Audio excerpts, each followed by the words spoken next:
Em nome do Pai, do Filho e do Espírito Santo. Amém.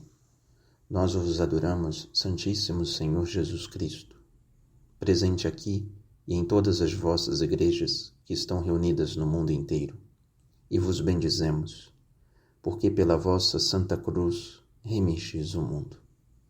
Em nome do Pai, do Filho e do Espírito Santo. Amém. Carta aos Hebreus, capítulo 3, versículos 7 a 19. Por isso, como diz o Espírito Santo, hoje, se ouvirdes a sua voz, não endureçais os vossos corações, como na rebelião no dia da tentação no deserto, onde vossos pais me tentaram, pondo-me à prova, e viram as minhas obras durante 40 anos. Por isso irritei-me com essa geração, e afirmei, sempre se transviam no coração e desconhecem os meus caminhos. Assim jurei em minha ira, jamais entrarão no meu repouso. Cuidai, irmãos, que não se ache em algum de vós um coração transviado pela incredulidade, que o afaste do Deus vivo. Antes, animai-vos uns aos outros, dia após dia, enquanto ressoar esse hoje, para que nenhum de vós fique endurecido pela sedução do pecado. Pois tornamo-nos parceiros de Cristo, contanto que mantenhamos firmes até o fim a nossa constância inicial. Isto enquanto se diz, hoje, se ouvirdes a sua voz, não endureçais os vossos corações como na rebelião.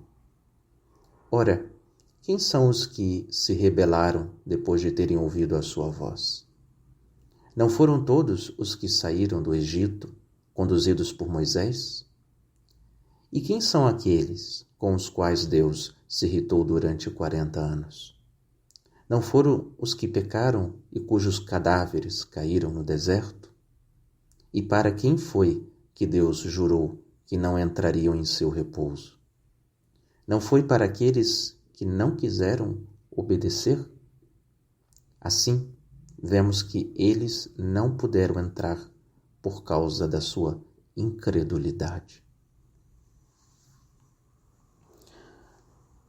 Meus irmãos e minhas irmãs, esta carta aos Hebreus fala deste maravilhoso dom em que suplicamos todos os dias de nossas vidas, o dom da fé. E o tema desta carta é justamente a incredulidade dos antepassados, aqueles que não chegaram a conhecer a terra prometida por causa de sua incredulidade. E segundo a carta aos Hebreus, por causa desta incredulidade, os seus cadáveres caíram no deserto. Ficaram mortos em meio ao deserto, onde Deus se irritou durante 40 anos. Deus ofereceu 40 anos de conversão, de purificação. Nos perguntemos, quantos anos estamos fazendo as nossas quaresmas? Quantos anos já se passaram? E a incredulidade endurece os nossos corações. E vai alertar o autor sagrado. Cuidai, irmãos, que não se ache em algum de vós um coração transviado pela incredulidade que o afaste do Deus vivo. A incredulidade transvia o coração. A vida imoral de muitos cristãos se justifica pela fraqueza da fé. A fé, este dom divino oferecido por Deus à alma humana, faz fortalecer o coração e este conhecer um outro tipo de amor. Um amor que nos é oferecido por Jesus, e este amor que se torna um vínculo de união entre nós e Cristo. E assim, os frutos da carne vão se esfriando por aquela brasa ardente de amor que foi lançada em nossos corações. E o que outrora queimava, que eram as paixões carnais, agora o que queima é a caridade a consumir a alma pelo desejo de Deus. E a explicação de tantos pecados, estes que infelizmente atrasam as almas na vida espiritual, que tornam almas presas naquelas primeiras moradas, é a falta da fé. Mas quando nós estamos falando da fé, não estamos falando simplesmente que devemos estudar teologia para começar a crer. Não. Para começar a crer, é preciso sim estudar, é preciso meditar, compreender os sentidos profundos da palavra de Deus, do que os santos tornam mais clara ainda esta vontade misteriosa de Deus, a doutrina. Mas, antes de tudo, o ato de crer é a oração. Quem nunca fez uma experiência verdadeira de oração, uma experiência íntima de oração, é possível que esta alma nunca tenha experimentado os benefícios da fé. Porque o ato de crer não é a mesma coisa que aceitarmos a existência de Deus como aceitamos uma teoria. Crer não significa aceitar a Santíssima Trindade, aceitar que o inferno exista, em que o céu é uma possibilidade para os que lutam. Crer é mais do que isto. Crer é entrar em contato íntimo com Deus. Crer é dialogar com esta pessoa divina que entra em contato conosco todas as vezes que nos colocamos em oração.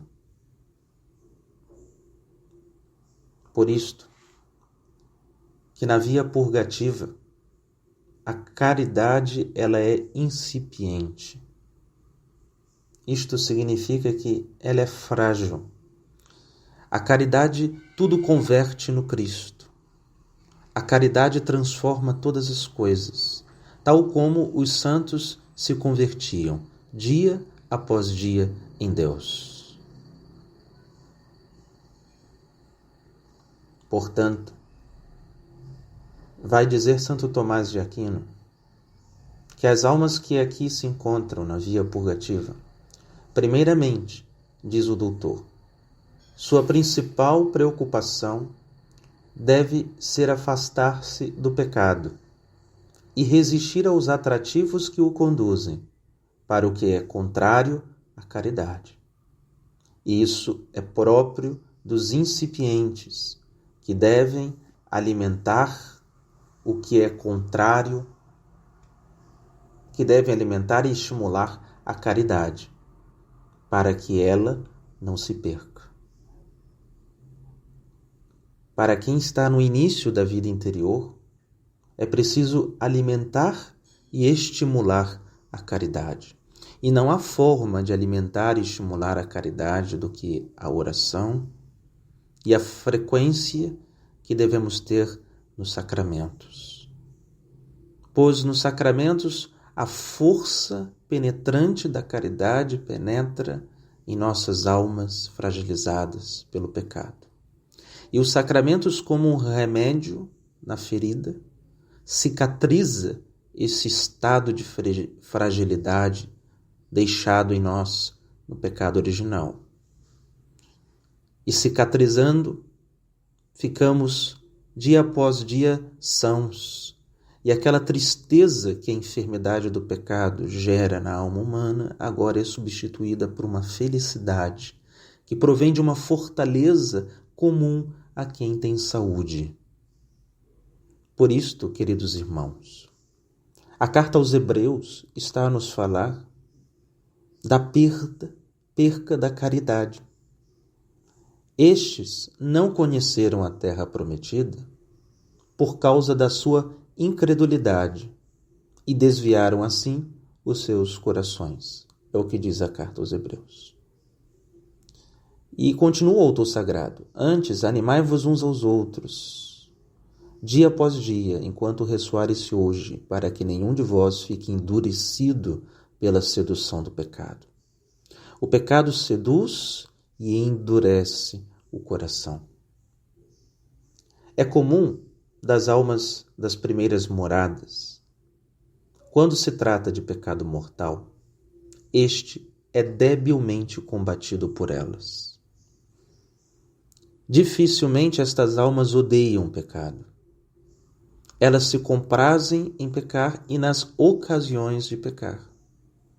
Não tem aquela prudência das almas que já contemplaram, meditaram o que é separar-se de Deus.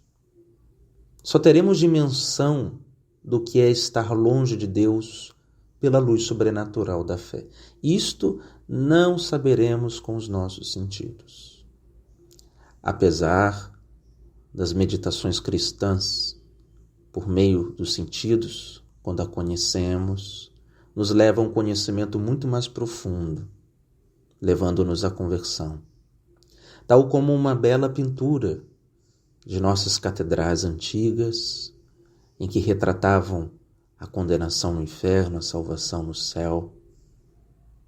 A revelação, ela toca os nossos sentidos, a fim de que nós possamos conhecer aquelas coisas invisíveis. Mas dificilmente as almas que estão ali nas primeiras moradas e não querem progredir, recorrem aos bons livros, estão olhando para estas belas pinturas a fim de enxergar aquilo que os olhos não podem ver. Por isto, esta fragilidade faz com que elas se afundem no lamaçal do pecado. Precisam estimular cada vez mais nas suas confissões pessoais o arrependimento sincero, porque mesmo estas almas que têm o seu coração apegado ao vício, é inegável que o arrependimento é sincero nas confissões. O pecado mortal, naquelas almas cristãs que têm algum conhecimento do que é o pecado, gera uma tristeza, onde esta faz com que a alma iniciante vá à confissão, sabendo da urgência que necessita para alcançar o perdão de Deus.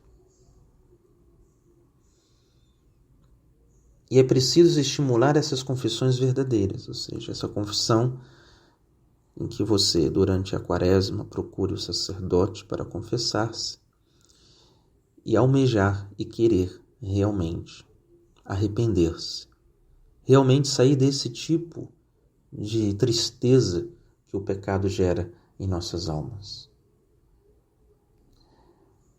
E sempre nos lembrar que, com frequência, nós, quem está na via purgativa, nas primeiras moradas, na primeira morada, com frequência se aproxima voluntariamente das ocasiões perigosas.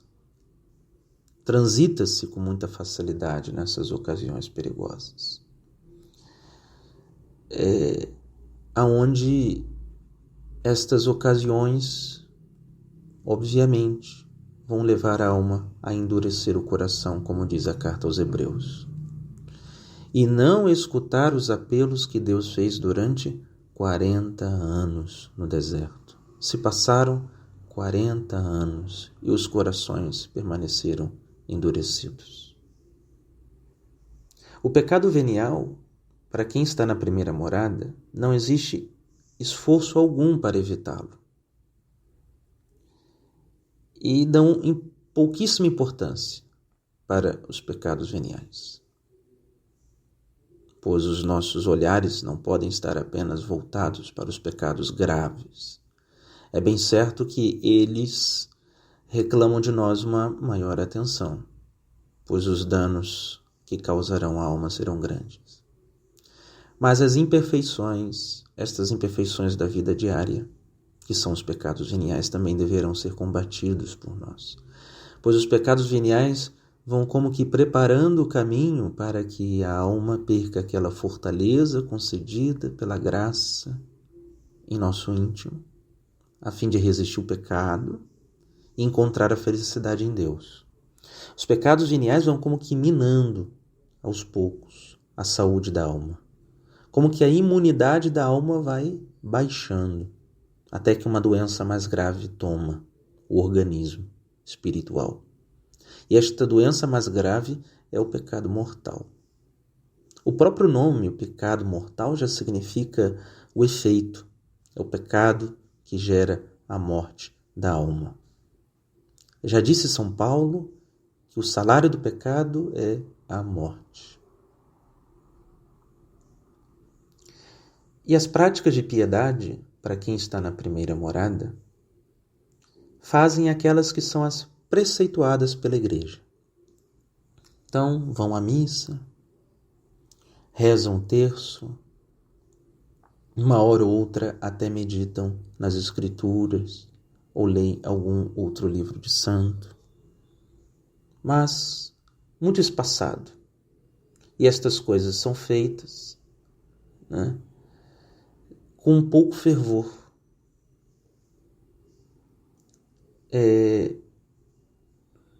No que diz relação à oração, avançam mais nas orações vocais, fazem oração vocal com mais frequência do que a oração mental. E não são dados muito à oração mental, porque são muito agitados. É próprio do pecado mortal gerar em nós um apego excessivo à carne, aos sentidos, às distrações, e somos agitados o tempo todo para se divertir, para coisas que movem as nossas sensações. E aí o que acaba por acontecer é que nessas orações vocais, existem muitas distrações. Então a alma é acometida de muitas distrações. E essas distrações fazem com que a qualidade da oração caia dia após dia. E a intensidade de amor também não fique daquele ponto que gere o desejo de união. E por isto, talvez a fragilidade das orações não permitem que a fé crie raízes. E estas almas dissipadas, distraídas, como estão, apeguem-se mais aos interesses temporais do que aos interesses da alma, aos interesses espirituais. Por isto, grandes são as ciladas que tem o demônio para nós, como o povo no deserto. O povo logo era dissipado da presença de Deus, que ora ou outra fazia grandes milagres para chamar a atenção do povo, na sua paternal bondade para com eles. Logo produzir o bezerro de ouro para substituir a Deus. E assim, nas primeiras moradas, nós logo arranjamos algo que substitua a oração, a presença de Deus em nós. E parece que estamos cheios. Depois que a pessoa comete um pecado grave, ela tem uma sensação de consolação. mas esta dura pouco, e depois a alma novamente é perturbada por novas aflições, e assim busca suas consolações sempre em coisas terrenas, na comida, no sexo, numa vida laxa, no sentido de deixar-se levar pela preguiça, pelas compras, pecado da avareza, passam longo tempo andando e perambulando pelas lojas, pelos shoppings, e o imaginário como que provocado o tempo todo por uma vontade sempre insatisfeita. Mas agora está me faltando isto, agora está me faltando aquilo, e gastam sem necessidade o próprio dinheiro.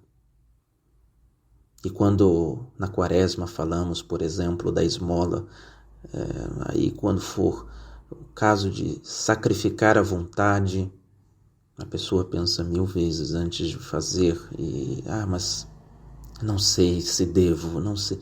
E fica relutante no que diz em relação à generosidade, porque é bem comum de alguém que se encontra tanto tempo nas primeiras moradas. E Santa Teresa mesmo vai dizer que não entende porque as almas querem tanto ficar presas nas primeiras moradas.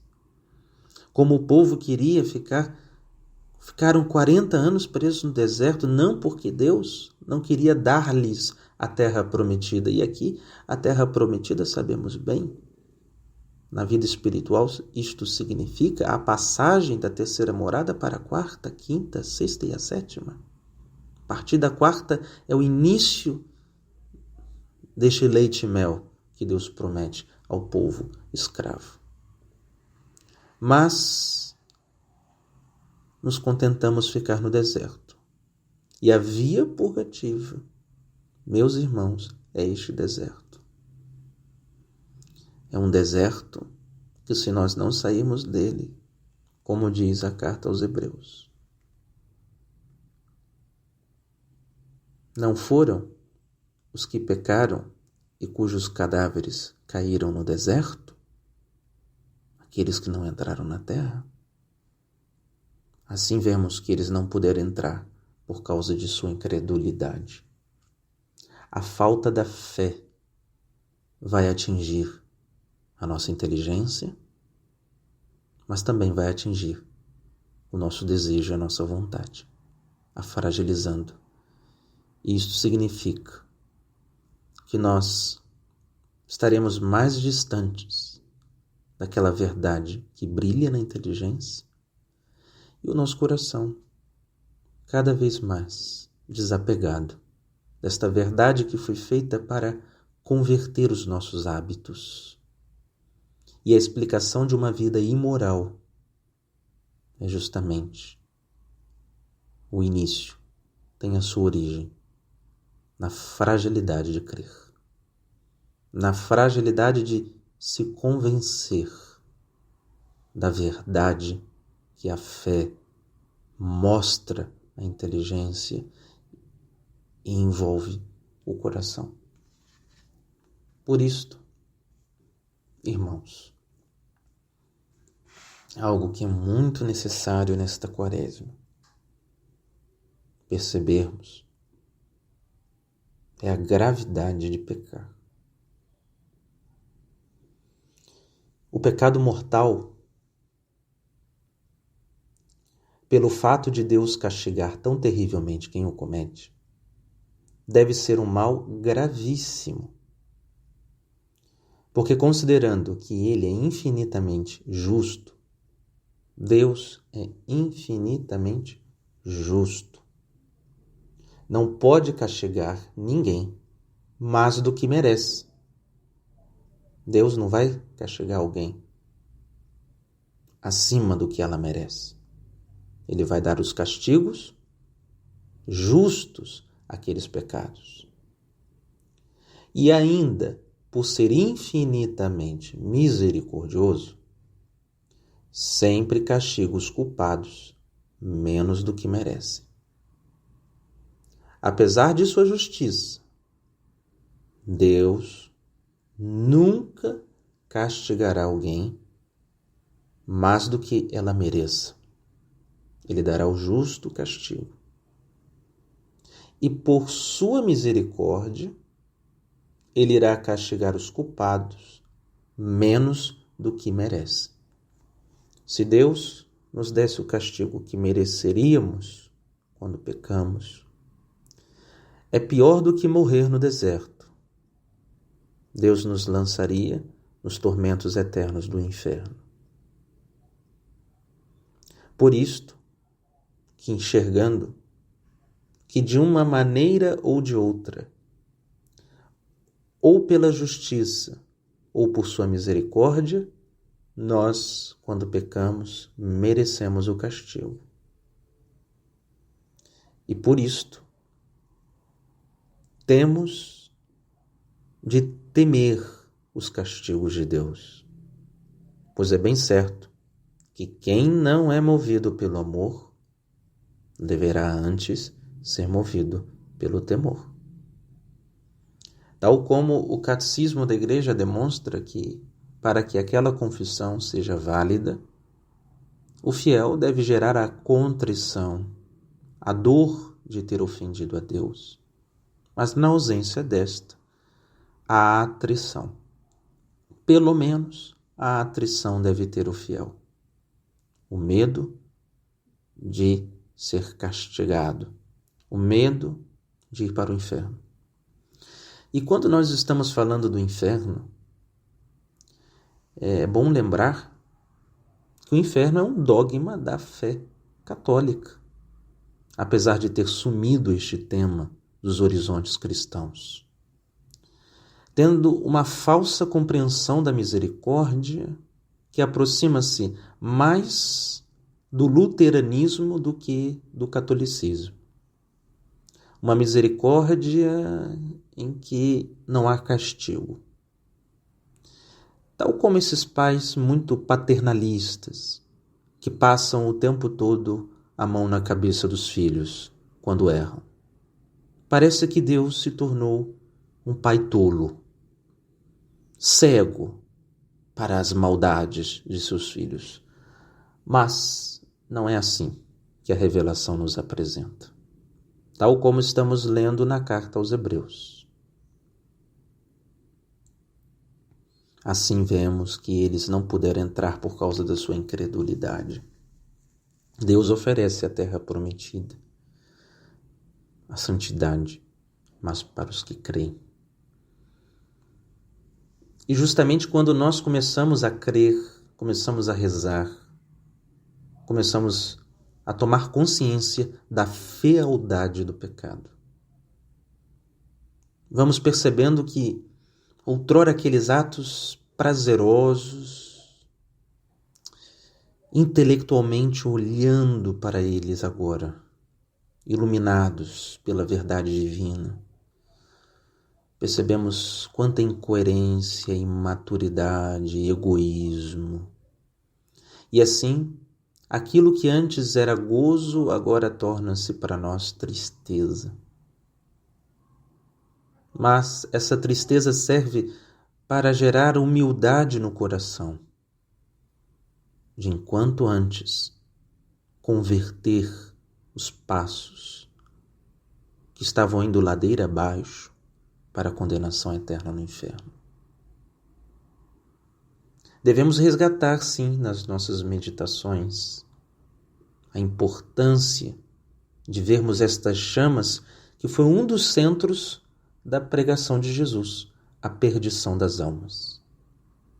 Desconfiemos, irmãos, daqueles que pregam uma misericórdia mais bondosa do que do Cristo, a misericórdia encarnada. Aqueles que nunca querem nos falar do inferno, como se tivessem uma misericórdia maior do que a que tinha o coração de Jesus. Ele, que é a misericórdia encarnada, muito nos falou da perdição das almas. E isto toma a centralidade de suas pregações. Diversas vezes, Jesus fala daqueles que ficam do lado de fora, na festa. As festas que Deus faz para os santos, para aqueles que perseveraram, combateram, odiaram o pecado e fugiram das ocasiões de pecar. É a festa. E aqueles que não estão trajados tal para a festa, pois não se prepararam para ela, serão lançados, trancafiados, presos, colocados para fora. E assim, um ponto que nós temos que perceber diante do pecado grave. Os anjos rebeldes converteram-se em demônios por toda a eternidade por causa do pecado mortal. Os anjos rebeldes converteram-se em demônios por toda a eternidade. As criaturas mais puras, que são os anjos, se converteram em demônios por toda a eternidade. Isto para percebermos a gravidade do pecado mortal. Se o pecado mortal foi capaz de tornar anjos em demônios, o que somos capazes de fazer quando levados por estes mesmos demônios a pecar? Estaremos encarcerados por toda a eternidade no inferno por causa de um pecado mortal apenas. Eles são tão graves que anjos se converteram em demônios. O pecado mortal é tão grave que expulsou do paraíso os nossos primeiros pais e submergiu a humanidade em um mar de lágrimas, enfermidades, desolações e mortes. Tudo isto fez o pecado grave. Meditemos nisto, meus irmãos. Que Adão e Eva, quanta desgraça trouxeram para o mundo por causa do pecado mortal. Este vale de lágrimas que nós nos encontramos. Quando olhamos as mães que enterram seus filhos, os filhos que enterram suas mães, as perdas que temos nesta vida com muita dor, sofrimento, as grandes enfermidades que avassalam o mundo inteiro, desolações, as tristezas, as decepções, a própria morte que apavora o homem. Tudo isto foi ocasionado por um pecado mortal em Adão e Eva. Vejamos a desgraça de uma coisa como esta. O pecado mortal manterá no fogo do inferno por toda a eternidade, como castigo, os culpáveis que foram surpreendidos pela morte nesse estado. Que desgraça, não?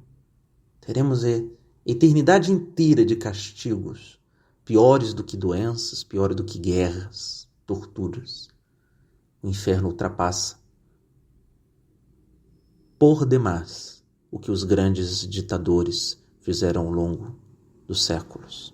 Isto é apenas uma amostra grátis da maldade. O inferno será muito pior e um pecado mortal é capaz de nos levar eternamente a estes sofrimentos eternos. Jesus Cristo, o Filho muito amado, a quem o Pai deposita suas complacências, quando desejou satisfazer o pecado do homem culpado, teve que sofrer os terríveis tormentos de sua paixão e, sobretudo, experimentar sobre si mesmo, como representante da humanidade pecadora, a indignação da justiça divina, até o ponto de fazê-lo exclamar no meio de uma incompreensível dor: meu Deus, por que me abandonaste? Isto sofreu Jesus para nos tornar livres do pecado mortal. Vejamos quão terrível é o pecado mortal. A quantidade de sofrimentos que teve nosso Senhor para nos livrar do pecado mortal. Ao ponto que Jesus chegou a exclamar: meu Deus, por que me abandonaste? De tão terrível que é a experiência do pecado. Porque na cruz assumiu os nossos pecados. E percebeu o quão é amargo o estado de uma alma em pecado mortal. A razão de tudo isso é porque o pecado, em razão da injúria contra o Deus da infinita majestade e da distância infinita que dele nos separa, encerra uma malícia, de certo modo, infinita. O pecado mortal, para que tenhamos ideia, ele produz instantaneamente estes desastrosos efeitos na alma que os comete. Primeiro, perda da graça santificante. A graça santificante é esta graça que nós recebemos no batismo e é aumentada cada vez que os sacramentos, quando o recebemos na Eucaristia e confissão, nos demais, esta graça santificante vai se tornando como uma fonte borbulhante a saciar a nossa sede de felicidade e a nos transformar em Deus. Quando nós cometemos pecado grave, perdemos a graça santificante. A graça de nos tornar como Deus. A graça de nos tornarmos bondosos como Deus é bom. Perdemos as virtudes infusas. A fé, a esperança e a caridade. Pecado grave destrói, enfraquece a nossa fé, tornando-nos frágeis, e quando nos tornamos frágeis, enlouquecidos, porque a força nos dá sobriedade diante das aflições e dos sofrimentos. E os dons do Espírito Santo? Não temos nenhum dos dons, mas o temor, a piedade, a fortaleza, todos os dons que o Espírito Santo gostaria de nos fornecer quando nós estamos em graça, para auxiliar a nossa vida cristã. Supressão do influxo vital de Cristo, tal como o ramo separado da videira, que diz Jesus que o ramo separado da videira morrerá, porque não tem aquele influxo, aquela seiva que vem da humanidade de Cristo. Estamos cortados como ramo. Perda da presença amorosa da Santíssima Trindade na alma. Aquela inabitação da Trindade, quando nós estamos em graça. Lá na sétima morada, Deus habita em nós. Nós perdemos a presença da Santíssima Trindade em nós. Como que expulsamos um hóspede de dentro de nossas almas. Como expulsamos um hóspede de dentro de nossa casa. Talvez o mais amoroso hóspede. Escorraçamos, o colocamos para fora. E colocamos no lugar deste hóspede o seu inimigo, os demônios. Eis grande ofensa a Deus, que é o pecado mortal. Perda de todos os méritos adquiridos em toda a vida passada. Todos os méritos das suas boas obras você perdeu quando cometeu um pecado mortal. Veja que desgraça, você chegou a estaca zero. Todos os méritos, tudo que você fez, a vida inteira. Agora, um pecado mortal fez com que você perdesse todos os méritos destas boas obras. E isso já não conta mais para a salvação de sua alma. Já não conta mais como glória no céu. Porque apesar de ter feito coisas muito boas, dar comida para os pobres, ajudar uma alma a se converter, são coisas grandiosas. Sua compaixão. Só que tudo isto depois de você ter crucificado e matado a nosso Senhor, todas essas boas obras já não são nada mais. Tal como uma mãe que descobrisse que havia um criado em sua casa que sempre fez de tudo pelos seus filhos, de tudo. E a mãe ficava feliz pela sua generosidade. Até o dia que esta mãe descobre que este criado estaria abusando de um dos seus filhos. Tudo o que o criado fez de bom, agora é uma profunda decepção para os olhos da mãe.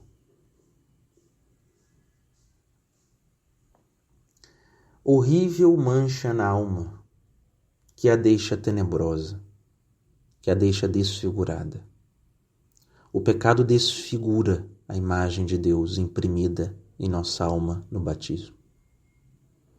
Não conseguimos mais enxergar a beleza de Deus dentro de nós. A alma está desfigurada por uma mancha do pecado. E Santo Tomás diz que se nós quiséssemos saber como é o estado de uma alma em pecado, que olhássemos para a cruz, pois em seu corpo Jesus tornou visível o estado de uma alma em pecado. O Cristo flagelado, desfigurado, como diz Isaías, com a aparência de um verme e não mais de um homem. Ele assumiu terrivelmente no seu corpo a imagem de uma alma que peca. E o pior, a escravidão de Satanás. Tornamo-nos escravos de Satanás, como o povo outrora era escravo dos egípcios. Como o povo depois se tornou de novo escravo dos babilônicos. A escravidão de Satanás é muito pior. Escravos de Satanás. E o aumento das más inclinações. Aquelas más inclinações que temos ao pecado, elas aumentam todas as vezes que cometemos pecado mortal. Existe um aumento destas. E o remorso da consciência, que tira a paz. Esta paz que é justamente a atmosfera que precisamos para crescer na vida íntima com Deus. E aí vem um remorso de consciência, que gera um torpor, um desânimo. E a alma realmente deixa de crer que pode adquirir vida interior, a santidade, que ela acaba por acreditar ser uma utopia, não ser possível. Estou na miséria, não há como ser santo. A possibilidade de pena eterna, o pecado mortal é o inferno em potência. Ou seja, potência para o ato, é uma linguagem filosófica. Ou seja, a potência, ela muda para o ato, né? Existe uma coisa em potência, isso significa o sêmen seria a potência para o ato, a vida humana seria o ato, né? O sêmen, quando unido ao óvulo, ali gera uma vida humana. Então, algo que era em potência foi para o ato. A coisa começa a existir em si. Então, o pecado mortal é o inferno em potência. Ou seja, só falta a concretização. Mas já em potência, ela já usufrui algo do inferno dentro de suas almas. As aflições, a falta de autodomínio, a raiva que a domina, ela usa de outras pessoas. Portanto, é uma destruição imediata da vida sobrenatural, um verdadeiro suicídio da alma, a vida da graça. Pecado grave, é um verdadeiro suicídio. com essas ideias bem pensadas e assimiladas, sobretudo com a ajuda de Deus, meus irmãos, que deve ser implorada humildemente na oração. A alma irá adquirindo um horror cada vez maior ao pecado mortal. Isso deve progredir até que ela se decida a romper definitivamente com ele e chegar à disposição de preferir morrer a voltar a cometê-lo. Portanto, é isto que a carta aos Hebreus também quer nos falar. Cuidai, irmãos, que não ache em algum de vós um coração transviado pela incredulidade que o afaste do Deus vivo. Antes animai-vos uns aos outros dia após dia, enquanto ressoar esse hoje, tal como Santo Expedito, escutava do demônio que amanhã ele seria santo, amanhã ele seria santo, amanhã você vai conseguir esta virtude, amanhã. E até que ele olhou para o demônio e disse: Rodie, hoje. Não, é o agora. A santidade é o agora. Eu quero a terra prometida agora. É o hoje. Enquanto ressoar esse hoje, para que nenhum de vós fique endurecido pela sedução do pecado. Pois tornamo-nos parceiros de Cristo, contanto que mantenhamos firmes até o fim a nossa constância inicial. Aquela constância inicial que tínhamos, aquele fervor que tínhamos de nos converter, diz a carta aos Hebreus, que deve perseverar até o fim.